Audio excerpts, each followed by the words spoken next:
2 Corinthians chapter 2. So I made up my mind that I would not make another painful visit to you. For if I grieve you, who is left to make me glad, but you whom I have grieved? I wrote as I did, so that when I came I would not be disturbed by those who should have made me rejoice.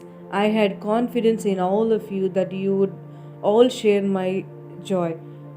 For I wrote you out of great distress and anguish of heart with many tears, not to grieve you, but to let you know the depth of my love for you. If anyone has caused grief, he has not so much grieved me as he has grieved all of you to some extent.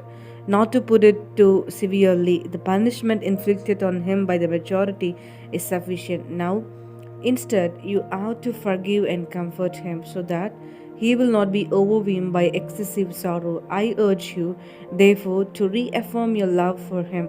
Another reason I wrote you was to see if you would stand the test and be obedient in everything. Anyone you forgive, I also forgive. And what I have forgiven, if there was anything to forgive, I have forgiven in the sight of Christ for your sake, in order that Satan might not outwit us, for we are not unaware of his schemes.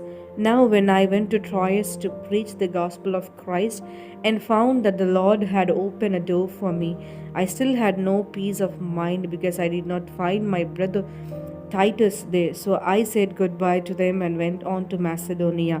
But thanks be to God who always leads us as captives in Christ's triumphal procession and uses us to spread the aroma of the knowledge of Him everywhere. For we are to God the pleasing aroma of Christ among those who are being saved and those who are perishing.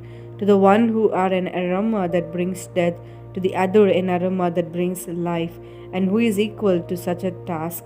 Unlike so many, we do not peddle the word of God for profit. On the contrary, in Christ we speak before God with sincerity as those sent from God.